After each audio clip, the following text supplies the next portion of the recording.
Cheers. A marigold chai. That's interesting. Yeah, so local company called Ash and Elm, they make stuff constantly. They're constantly making stuff and then putting it to Kroger and Total Wine and everything else. So yeah, basically it's an apple cider. It's a cinnamon apple cider, but it's good. Sounds tasty. hmm Delightful after an hour of getting my ass beat doing yoga. I feel like people often underestimate how difficult yoga can be. It's a workout sometimes. Yeah, it's a lot. Yeah, let's get that Whoa. Pikachu in the shot. It's also because I look at you, but my camera's here. Mm. So I'm trying to make sure my eyes aren't moving that much. Stellan sounds happy. Oh yeah, I don't know what's happening downstairs. Whap, whap, whap, whap. I only have one news item, but I don't have anything really more to say about it other than the fact that it's perked my interest to jump back into the game Should after. we start the show? Yeah, I just wanted to say that real quick. Oh, okay. Yeah. Well, let's start the show.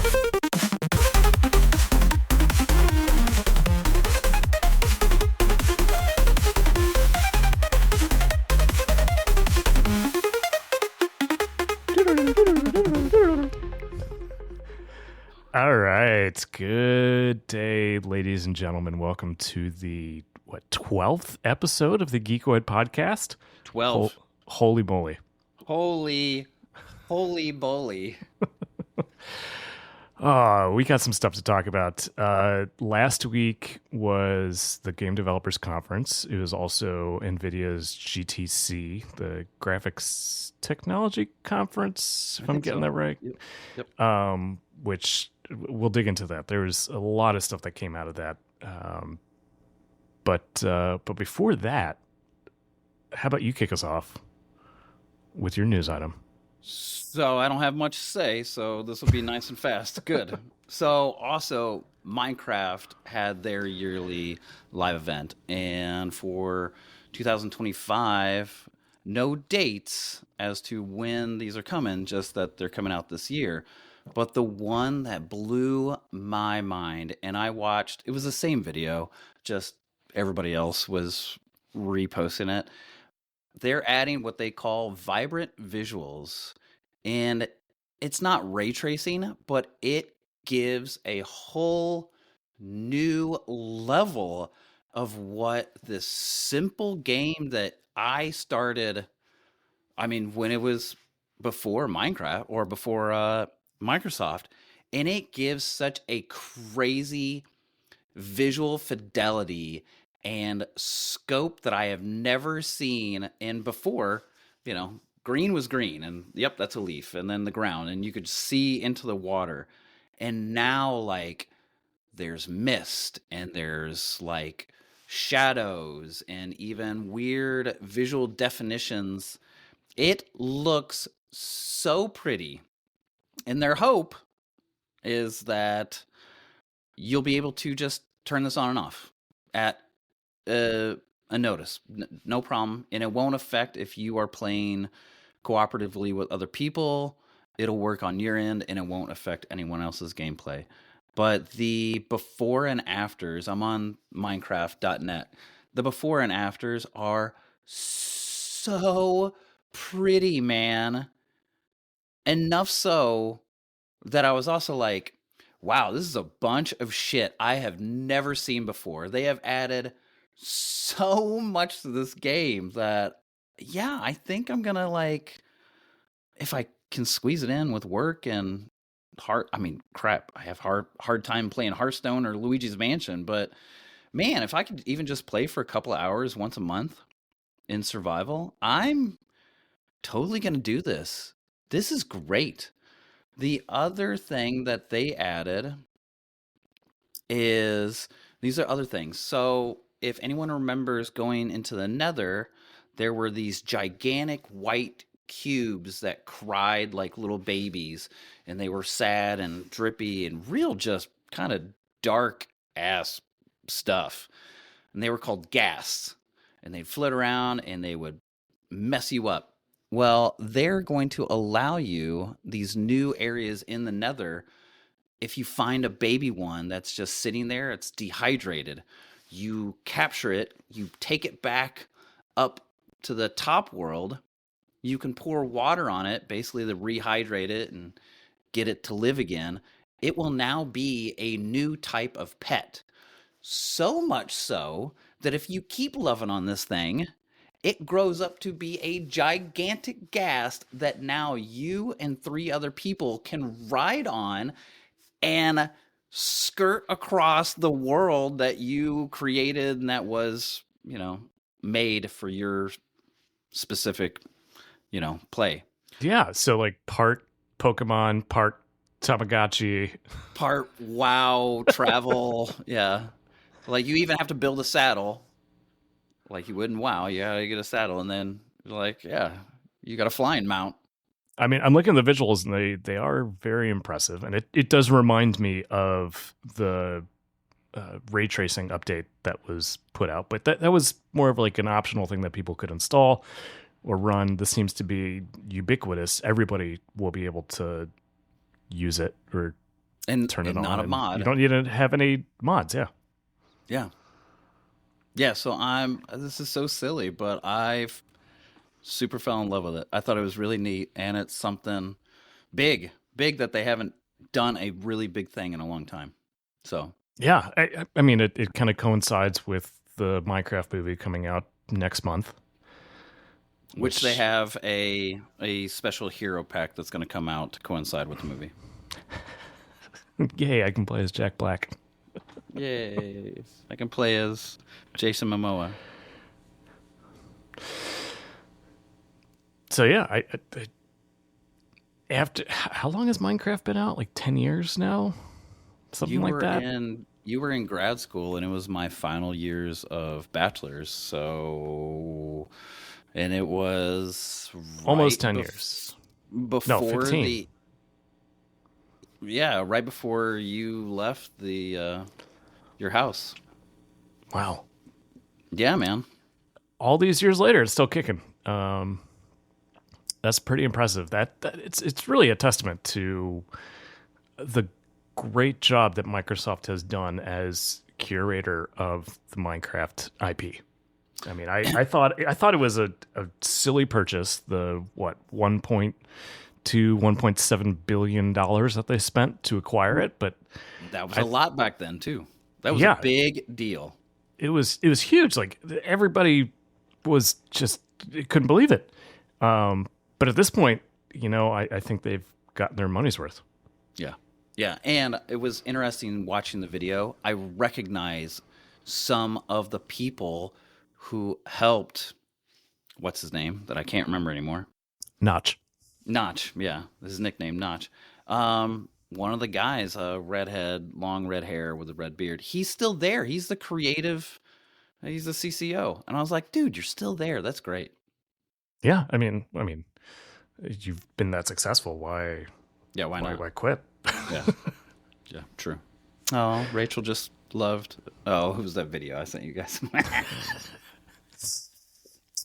All right. Other news topics. I've got some really interesting ones. I'm going to save Nvidia and AI and GTC for last. But news came out that Amazon is fast tracking a new Bond movie. That they want to spend $250 million, or between 250 and 300, and they want it to come out before the end of 2027, which is, if you ask me, real quick for a major motion picture. Yeah. When they don't have a director or a script or even have a new Bond selected. And who is this? This is Amazon, right? Yeah. They bought MGM for, I think, $7 billion quite a few years ago.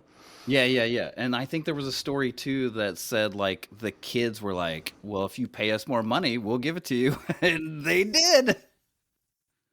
Yeah, I think Bezos is just like, I want to acquire the Bond franchise. Doesn't matter how much it costs. Oh, so many weird implications behind that now. Yeah, so I mean, I'm really curious to see where they go with it.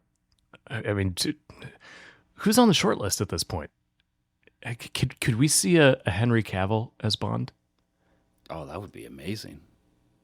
Yeah, everybody wanted Idris Elba, including me, but I mean, that was 10, 15 years ago. Yeah, And with he's that, getting up there. yeah, I think he'd still be cool if you added him in some way, even as a bad guy. He's a badass good guy and bad guy, but Henry Cavill, I mean, I still picture him as the coolest Superman ever. So, yes, please. Yeah, I mean, the guy's busy with the Warcraft. Or not Warcraft, with Warhammer. Warhammer. Yeah. Which is crazy. I'm pumped for that. It's not going to make any money, but I'm going to buy 3 copies. I don't care. A physical, a digital, and then I'm going to buy one for somebody else. And they're like, why? And I go, because. Because. Just like I did Warcraft. I bought a copy. I bought another copy. I went to the movie theater twice. And then I took my nephew to the theater. And that's like the only time I've really spent with my nephew. I love you, Evan.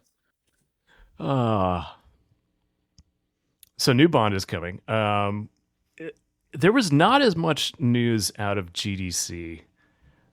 Like I was expecting a lot more headlines. But the one interesting thing that came out last week was Roblox unveiled a new, I think they're calling it a large language model, an LLM, but it generates 3D objects. What? So you just type in like generate a sword and it will create the 3D structure of the sword and it will texture it. Oh. Yeah. That is way more advanced than all the Roblox that I've watched kids play. I mean, here's the thing. Like everybody has been sleeping on Roblox, but they've been investing a lot in their technology and they're, I would argue, probably closer to the concept of the metaverse that we think of than really any other company. And this Cube 3D, which is what their large language model is called, which they're open sourcing as well, I believe. So anybody can use it and just talk to it and generate 3D objects. And that's kind of like this holy grail of the metaverse that we've thought about for a long time. It's like, well, this will be kids. This will be the first step for kids being like, oh, I can do that. Minecraft was the first. Roblox kind of took that visual idea and has been running hard with it. Yeah. So I have yet to play with it because It's neat. I as soon as it's available, I will dig into it because like this is my background in computer graphics. Like I'm all sorts of jazzed to take advantage of this and use it and play with it. Yeah. But the question is like, what kind of fidelity? Like it's going to get you, and the way they're talking about it is it's really a first step in the creative process. Like it's not going to replace artists and the work that they do. Okay, let's be real. Like there's no, and it shouldn't. But So like, that's if cool. you're trying to prototype something, it's like, oh yeah, give me a sword or give me a chair. Like generate all these things that I need to put in a room. Let's just dump it in there and see how it feels, and then you can come in later with another pass and customize and tweak and all the creative important parts. And again for kids, or like maybe, I mean, I want them to have the time to learn and discover and do that kind of stuff. But there are some kids that, I mean, I watch them now, the kids that I interact with, they don't have time. Like they have more homework because they now have iPads, they now have laptops. So that freedom and that fun time that they might have had even just 10 years ago is cut in half. To be able to then experience AI in this format, that's neat, man. Yeah, I think it's going to be really powerful, especially for that younger generation, which Roblox, they're targeting it. Like they've got that younger generation locked in. So it's going to be super cool. I can't wait for my kid to get old enough to actually do stuff with him. in I mean, Roblox. it's what my dad used to say in 1980 something. So you're not the only dad who has said that. But with AI, Nvidia held their keynote for GTC on Tuesday of last week, and I was blown away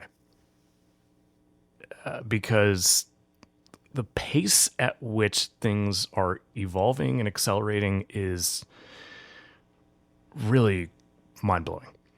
So, Nvidia basically laid out their roadmap for the next 2-3 years, like through 2027. Okay. And the next generation of chips, it's not just the chips, it is the infrastructure, it's the networking. They are firing on all cylinders and improving every aspect of the technological stack that goes into building these AI data centers, to the point where the chips themselves are a 1.5 times performance increase. But what I found just absolutely staggering is they're claiming a 40 times improvement on performance per watt. How? Right. Like you just Whoa, what?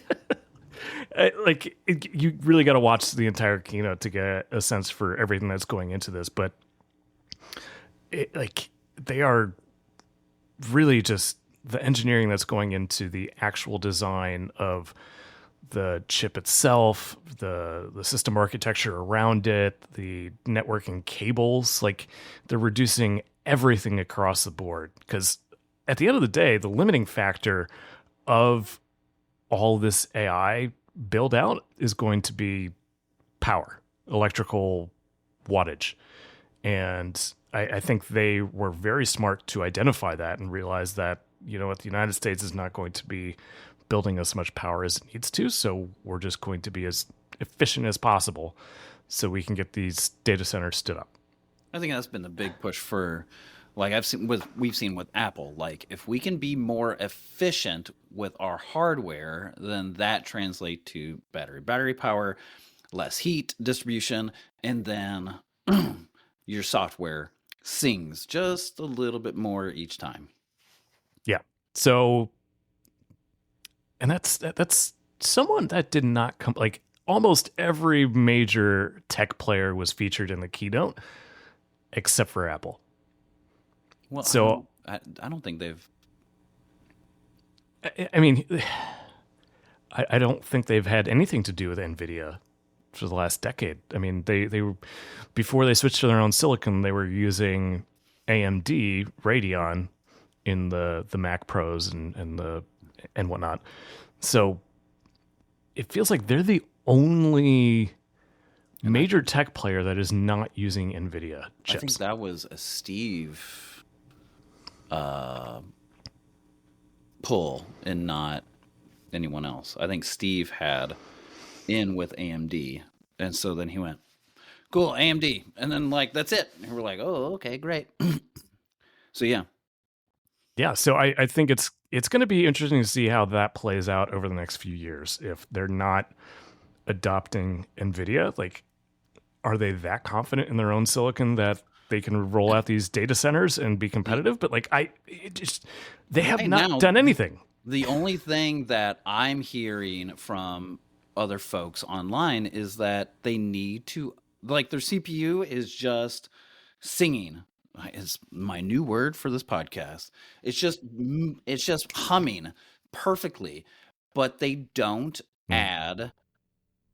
Oh, that's nice. There's some ASMR, baby. But they're not upping their GPUs until you get to your ultras and your maxes, and it's like you need to start upping the GPU cores in your own M series chips. And I said this last podcast, they're doing enough in their API kits that everybody is wondering why not. There's enough in there, ray tracing, Dolby, like you're adding all of these great things for visual and audio. but you're not adding the GPU cores to then take advantage of the things you've been adding for the last 5 years. So here's the other part of this is that Apple's done a great job with their silicon, but it's on a per MacBook, per Mac basis. Yes. Whereas what Nvidia is doing, they're stringing together 100,000 GPUs to create data centers. And there's so much complexity and so much technology that goes into the networking and the interlinking between all these pieces that like Nvidia's or Apple's not doing that. And so I feel like Apple's going to get left in the dust.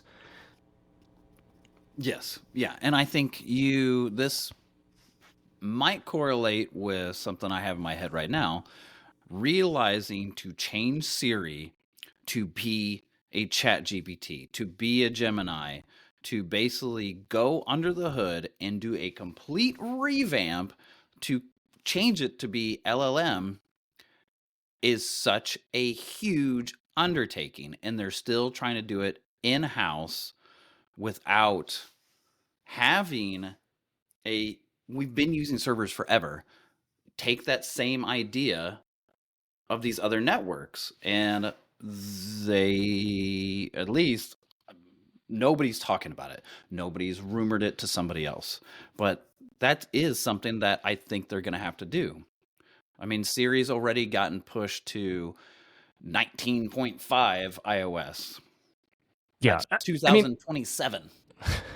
Here's the thing with Siri, and to Apple's credit, Siri is a lot more complicated than just replace it with an LLM, because LLMs are great at predicting the next word, but how they operate with your phone, all the different apps, and that's what they want. That is really sophisticated, and it is not trivial to develop that capability.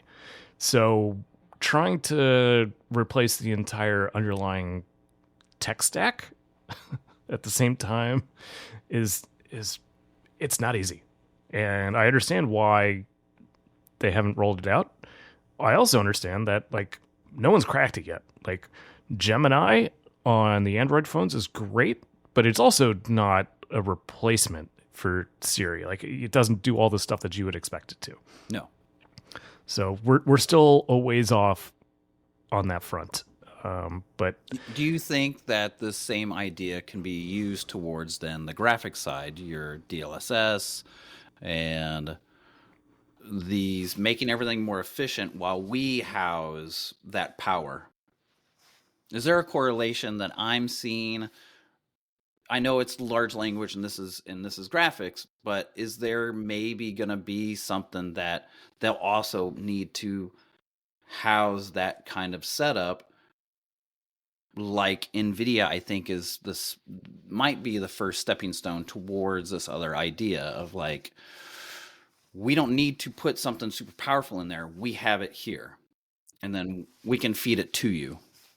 So I think that's probably it's one of the most interesting points about all this development. It's, do you do the processing on the device or do you do it back at the server? And there's a certain amount of latency in communicating with the server, but also the amount of tokens that a server could generate compared to a device. And tokens is basically what we talk about when we're talking about LLMs, is how many tokens per second can they ingest and can they output.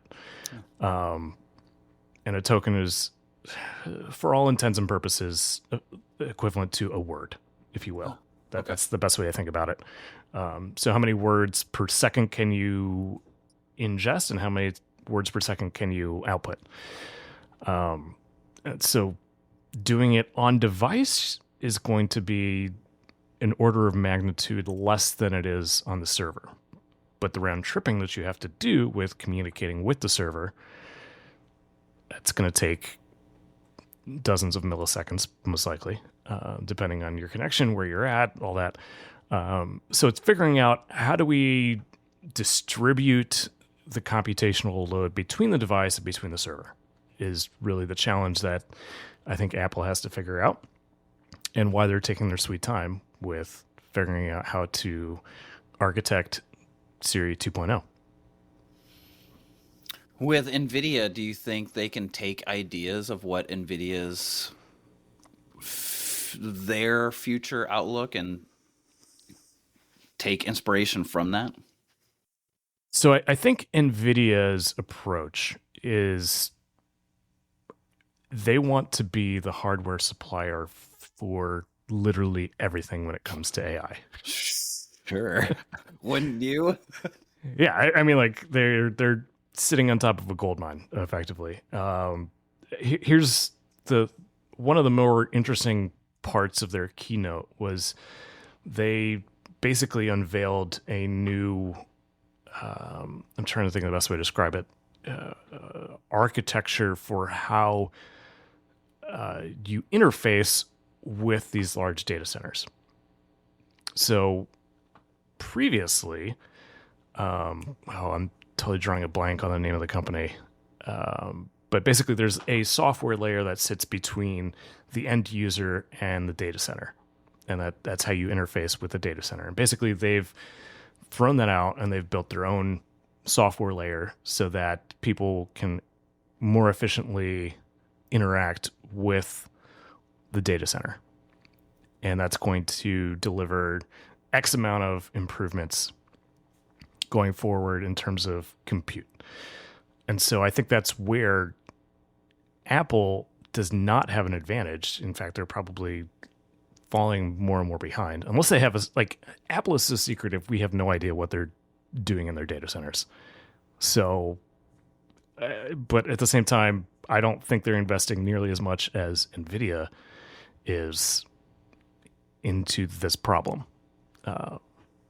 So long story short, I don't know how Apple's going to catch up. And I feel, and here's the thing, who is Apple's competitor? It's really Android, if you think about it. And it's Microsoft, not Nvidia, but Microsoft and Google are both relying on Nvidia for their infrastructure backbone, if you will, with this AI build out. So I don't know how Apple stays ahead.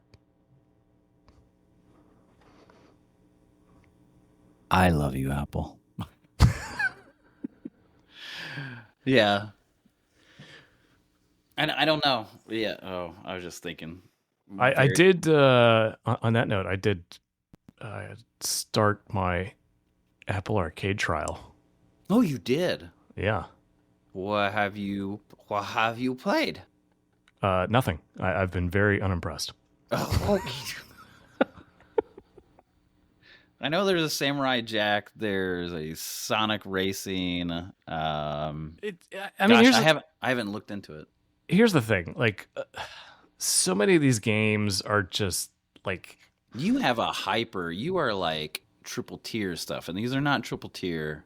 No, they're just they're time wasters. Is how I refer to them. Oh my gosh, they're Nintendo games. They're just on Apple. I did install. I'm very nervous about you getting a Switch too. As I have a giant 2-foot Pikachu behind me. Pokemon is a phenomenal IP. Great game. I think I told you, maybe I didn't tell you this, but my parents went to Japan when I was in high school and came back and they brought, I don't know, I can't recall which version of the Pokemon game before it came out in the US. And I suffered through and I hand translated all of the Japanese text into my own understanding of what it was. Shut the front door, dude. This is like Nintendo nerd's dream. Oh my god! Now you can probably Google it and get the translation. Oh yeah. So it's I would go through the menus and I'd be like, click on this. What does this do? And it's like, oh, it restored 15 health. Oh, that's a 15 health potion. So I just basically wrote down the kanji and said 15 health. The ultimate trial and error. Wow, dude. I was playing the Pokemon game before anybody else in the United States. So If I'd have known you way sooner, I would have and known that this future would happen. I'd be like, I can't afford Nintendo, but I'm gonna get him a new 64 just so you could stay in it. I think we both lost our childhood and we decided we wanted to be big grown up kids. if only my parents could see me now. They will. I mean, they can't. Next week. Yeah. What was the other game or what was the other conference? The Game Developers Conference. How, Honestly, I didn't see a whole lot of news come out of that. The Roblox thing, I think, was the most exciting thing. Unity, which is one of the most well-known, well-used game engines, the CEO and CTO came out and said, maybe not mea culpa, but they basically said we're going to do better going forward because people were really upset about getting charged for runtime installs, which was a big thing last year. Yeah. I mean, here's the thing. The company went public. I don't remember how long ago, but they have failed to deliver profit at all since they went public. Man, like they're losing hundreds of millions of dollars a year and continue to. Gosh, their last preview of their ray tracing through a canyon was like one of the most amazing things I ever watched. Are you sure that wasn't Unreal? It was Unreal. It was Unreal. I love you, Unity. I do think they put out some new tech demos, and I have not watched them yet. So I'll give a recap on that next week. But I mean, here's the thing: the game engine is solid, and they just need to come up with a model that works for the business and works for game developers. I know Jared Brown uses Unity because he can't afford Unreal. And so... excuse me, what? Jared Brown uses Unity instead of Unreal. Last time I talked to him, he did that. But that was like 3 years ago we talked about this, maybe even 4 or 5. Okay. I was going to say, if anything, we should get him on here and talk about it. If he's still using it. He would nerd so hard. Oh my God. Because here's the thing. You don't have to pay Unreal anything until you make over $100,000 a year. What do you have to pay Unity? You have to do it's like, yeah, it's I think Unity Pro back when I was a subscriber was like $1,500 a year per seat. No, it can't be Unity. God, no, he would never be able to pay that. I don't know what I'm thinking about. God, no. Yeah, I mean that's most of the reason why I've kind of focused my development efforts on Unreal. It's just because I don't have to pay out of pocket. Here's my backstep, and so we can teach those who don't know. What is the difference between, basically, layman's terms, of Unity and Unreal engines? Oh boy. How much time you got? You got 2 minutes. So they're game engines that allow you to effectively build and script and program games without having to design and write the entire rendering and game engine yourself. So it's the core of what operates the game, and as a developer you can focus on the art, the story, the sound, all the creative aspects, and not so much the actual clickety-clack programmer nonsense. The code. Yeah. Which all my developer friends are just going to hate me for saying that. So in that respect, I think Unreal and Unity are very similar. They have slightly different approaches to the way you do the scripting and the actual quote-unquote development. So Unity is, I believe, C# focused, and you have to actually write the code. whereas Unreal has this GUI that allows you to basically string together different elements. You can also write the code yourself. Unity also has plugins that allows you to basically do the same thing that Unreal does. But the Unreal engine is in C++, which is allegedly more performant, but at the end of the day, the runtime environment is going to dictate more of the performance aspect than anything else. Runtime environment being the phone, the Switch 2, the Xbox, or your PC, or whatever. So I honestly don't think there's really much of a performance trade-off between the two, but if you're really into game development and pushing the limits of the hardware, you can comment down below and I will just ignore it. I wonder what you just made me think. Capcom is just pumping out remakes and redos of all their Resident Evils, and they just announced, it was probably during GDC, Resident Evil 3 remake. And it's all new and pretty and shiny. Is it a remake of a remake? Yeah, I think so. It's even weirder, but it's like, hey, we can make money off this old tire. Just spit shine it and check it out. Look. How many times can people play the same game? I mean, here's the thing. Yeah, they did a Resident Evil 2 remake. I mean, I'm playing. They have all of them now, like Village, and then the one that was 7, or no, that was 6. They have all of them, like 2. Well, I don't know if they have the first one, but they have 2 now, 3, 4, 5. That was it, which was weird. Didn't like that one, and then 6. There's so many. Yeah, and they just keep coming. They're out for everything: PC, Mac, iOS, iPadOS. Though it's iOS. Yeah, and I was just like, "What engine are you guys using?" Now you do have to have like M series chips to run these new Capcom games. So then I was like, "Are you using Unity? Are you using Unreal?"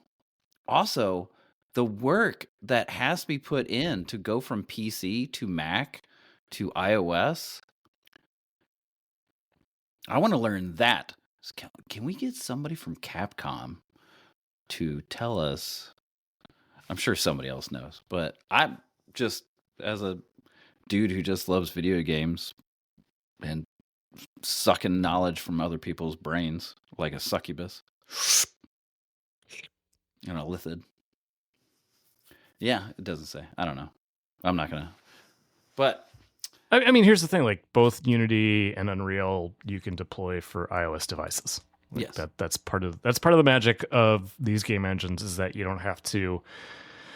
Like you can develop once and then target your deployment across every platform. Oh, and it will figure it out. It's like, oh, it's iOS. Oh, yeah. You just I mean, you have to do some. Obviously, if it's a controller versus the touchscreen, you have to program those differences. But for the most part, you don't have to do too much. Oh, well, that's cool. RE engine. Oh, sorry, it was right there. Resident Evil engine. Because I was like, that can't be. This is Capcom's in-house game. Jesus Christ, my ears. Oh, hello. Oh, I got a tinkle. This is Capcom's in-house game engine. Well, you guys really came up with a good name. RE. All right, well, I mean, that works. What is that? This episode is brought to you by Baluarte Añejo. We're not sponsored. We'd love to be. If you're listening, Baluarte, we will happily take you on. Just send me another bottle. Yeah, we'll write you. We'll read your copy. It's fine. Ash and Elm, local. What is that? What is what? What is that? Wine? Is that bourbon? No, it's tequila. It's a 15-year aged Añejo. It is a very, very delicious bottle of tequila. And I'm just excited because we're going to Mexico next month. Are you? I'm excited by my future camping trips, and I just bought like $250 worth of new upgraded pots and plates, and I'm really excited to eat out of them. And I just bought a $500 tent, and I already had 3 other ones, and can't have enough. I But I will boy, tell it is a pretty blue. I will tell you, I just bought a very nice monopod for my birthday. And Did you buy an iFootage? I did, yes. The Cobra. That's what I have. Well, You have the version 3. I have version 2. No, yours is version 4. I have version 2. it's 3. Oh, yours is 3. Well, here's the thing. I ordered I have the version 2. the Cobra Strike 3 or the Cobra 3 Strike. That's the slider. Yeah. Yeah. And then I unboxed it and I was like, wait a second. You need a motor. Amazon sent me the wrong model. Those MFers tried to shortchange me, so I had to issue a refund. Those beaches. And Rachel was like, I can get you something for your birthday. She's like, I don't know what to get you. I was like, all right, fine. You can order me a monopod. Katie got me a yoga mat. I was like, thanks, honey. I'm gonna use the shit out of it, but man, I hope it's luxurious and like extra squishy. it is. Womp womp. She bought me yoga pants. Are they now? Because we gave it. Lululemon? No, they're not. They're Beyond Yoga, which is just as expensive. Did I tell you? I'm wearing I'm basically wearing women's pants, dude. I mean, look at this pretty green. My friend Tony. Chicks are right. This is some soft, comfy shit. When I was on holiday with my friend Tony, he was just making fun of me because I was wearing. Hey, by the way, folks, this is the point where we just get to talk about our own lives, and so we can also do that. And if you're waiting for news about anything, just maybe tune out. It's just us. But life. So he was making fun of me because he's like, Fabletics, isn't that like a women's brand or something like that? And my friend's wife was like, it's more expensive than what you pay for your clothing. He was like, he just got put in his place. It was very cathartic. Yeah, I bought a new company called Cool, Kuhl, with umlauts on the U, and I made the very bad mistake of telling one of my coworkers how much it costs. They were like, "You paid $80 for a shirt." You paid $80 for a shirt? I did, and I love it. Katie got half boner from the green color, and I went, "This shirt that's worth it." Is get out of my head, bro. I'm now team green. I will wear green all the time. Go MSU. Go. Yep. Spartan it up, baby. Go green, go white. Yay. Yeah. So I think they're still in the tournament. I might bore some people in the future who are into video games and movies and whatnot, but the Overland Expo, which is like 10, I think, different expos are starting, and the first one was South California, and they come up with the coolest electronic tech and other tech for bougie camping. Oh, I'm excited. It started this weekend, so I didn't watch it because I was looking at GDC and Minecraft. But I will be talking about it in the future. I would say absolutely. Let's do a. Anything new. I just like new shit. It's that smell. The new It smell. is. It is. It is like me spending money on a plate. So you can eat off of it. Yeah, but it's collapsible, Jared. I can now use induction stoves instead of a propane stove because everybody's got electronics and power stations. So Oh, you got okay. I want to hear more about this induction stove. I might. You don't have it yet. Not yet. Okay. But everybody's moving to that instead of using a jet boil propane or butane to boil water. They're just now plugging it to the battery and it boils the water. It's an electric kettle that you travel with. It's super cool. Tech is there, baby, and I have gas, like a gas stove and oven, and I really want induction. Yeah, lots of people are moving to it now. I haven't done it yet. Just makes total sense. If you got a power station and then you're driving, or you have solar to recharge that battery, then yes, please. Or you just bring a big battery with you, which is what I do. It's 60 pounds. It's an anchor. It's a 60 pounds. I mean, mine's only like 40. It feels like 60. It's probably only 40. It feels similar to the weight of my dog bag when it's full of food. And that feels like 60. It's probably only 40. That's why I'm going to yoga now. Do you feel more centered now that you do yoga? I do, and damn, do my hips feel better. I sound like good. I also now targeted my age. Listen, I drive an hour to work, I drive an hour back, and then I'm basically sitting in a chair for like 9.5, 8.5 hours. Yeah. Isn't that the worst? Like,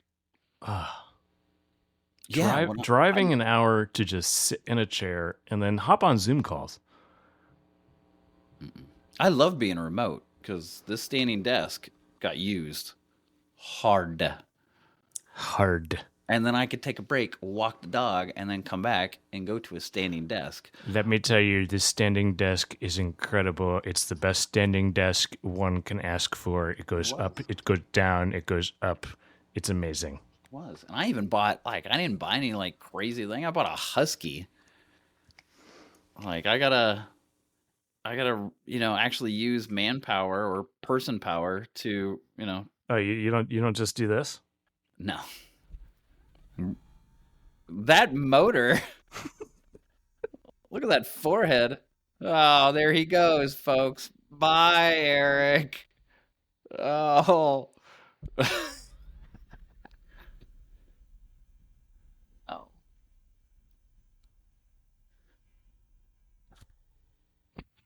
Dude, if that's an intro, that's the next intro. Next time you start it up there, you hit and it goes 3, 2, 1, and then as we go, it slowly lowers down. That's beautiful. All right, I think it's time to wrap this up. It is. It's been fun, everybody. It's been real. It's gonna pick up, and it's already starting to pick up. So if you're uninterested, I'm really sorry. But if you are, you just learned a little bit more about Eric and me. Yeah. And we got more to share. Mm-hmm.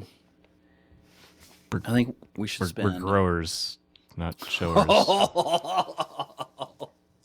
Oh, I love it so much. Listen, I got to end this by saying, I'm going to end this by saying this. This laptop over here is great.